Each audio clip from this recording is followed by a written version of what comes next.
It had been 20 days since our arrival in Norway, and there were no more words to describe the situation. Someone jokingly referred to the salvage operation as Mission Impossible. The plane had not moved from the bottom, and the Canadians were going home. The extension time on the airplane tickets had run out. They would have to wait in Canada for word of the Halifax. It was a trying moment for everyone. Vänta lite. Who's this? Tor. Hello, Tor. Yes, sorry, we're going to head out. Yeah, we'll leave you, and we wish you good luck.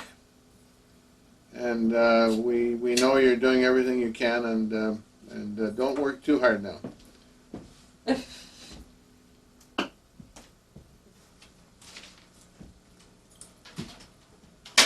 Well, we'll have to see what your timing is. And so anyway, I have left a half a bottle of aquavit here. Yeah. And I have taken the other half with me. So when it comes up, we drink together. Okay?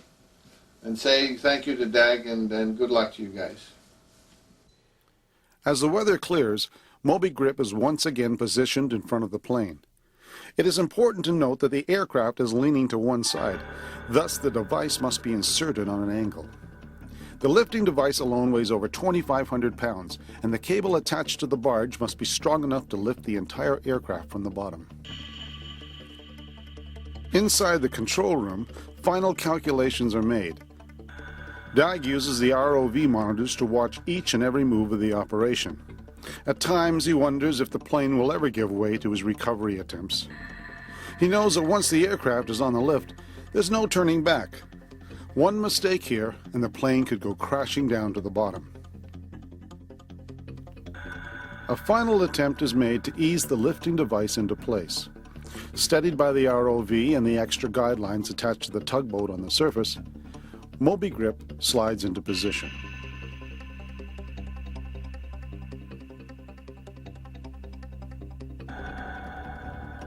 The first operation is to free the plane from the mud. Surprisingly, after a few moments, the gauges on the barge register to Dag and the crew that the plane has freed itself. The time has come to lift the plane.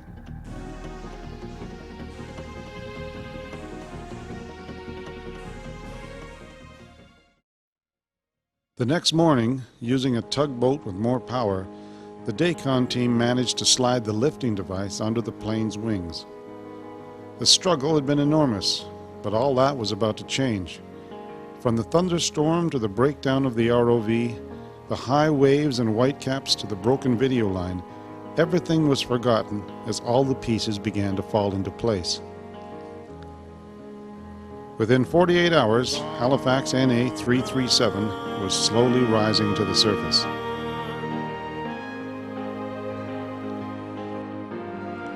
The tugboat had a rescue story of its own. It had been used in World War II on D-Day. As it rested in the calm waters of Lake Mjosa, they watched as the Halifax aircraft was towed into a shallow bay. Divers inspected the plane for damage and prepared it for the journey to Hias on a specially designed metal sled.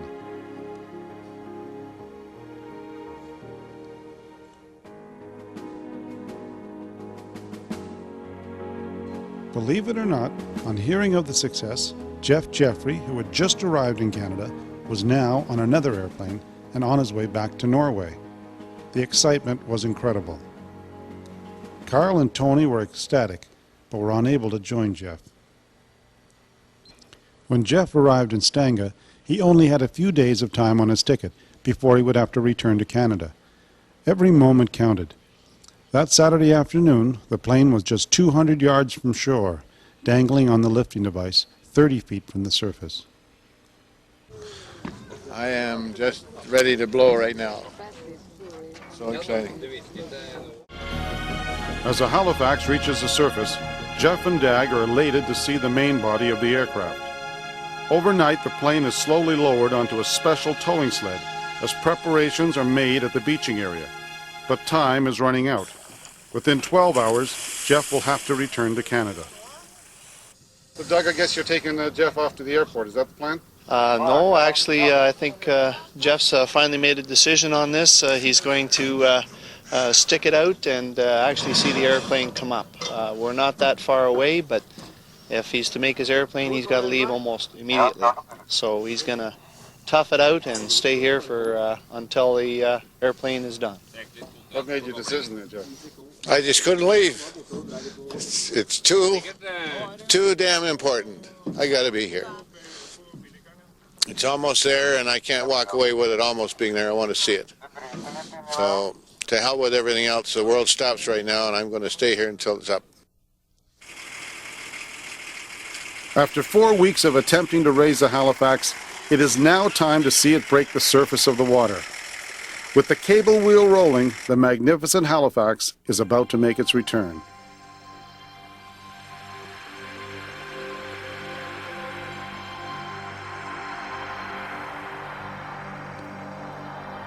What an incredible story. The lives of so many people are caught up in the excitement, anticipating the plane's arrival.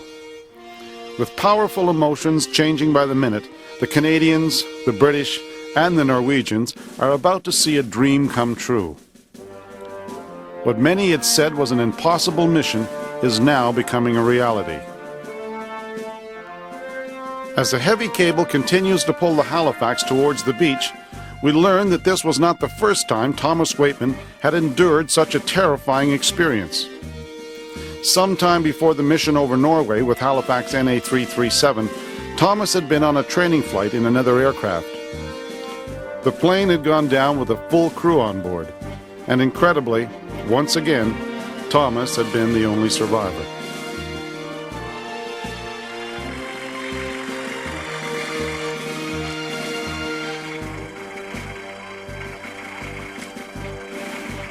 In his quiet manner, Thomas Waitman admitted to having a series of dreadful nightmares since that tragic night in 1945.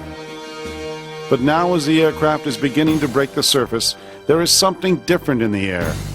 This time it is a sign of hope, a sign of triumph. The Dacon crew temporarily stops the cable device to make a quick inspection of the plane. We find the aircraft is still in excellent condition, considering it had to withstand the underwater elements for over 50 years. Just inches below the surface, you can just barely make out the nose section, which has been partially crushed, probably from the impact of the crash.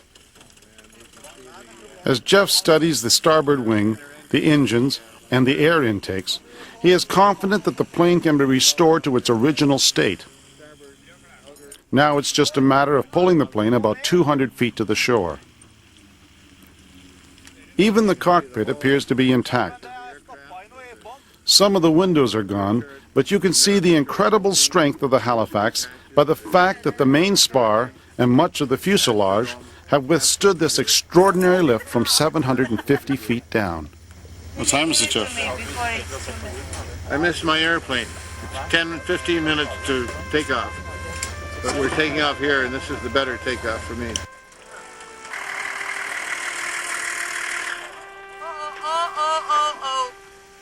Another stunning setback. The special towing sled had been smashed, and now someone had to figure out how to lift the plane off the rocks. Well, there it was. After all this time, Halifax NA337 was sitting 150 feet from shore. Everyone was relieved. Dag's family, the Dacon crew, Rolf Lieberg, and especially Jeff Jeffrey. As for the plane, well, it had to be left just offshore until someone could come up with an idea on how to lift it up into the beach. It couldn't be that difficult. Well, it was difficult. The story of the Halifax was not over. The Halley was as stubborn as a mule, and it was sitting like a giant stone in 8 feet of water. Patricia wondered aloud if maybe the mystical plane had a mind of its own and was determined to remain forever in Lake Mjosa.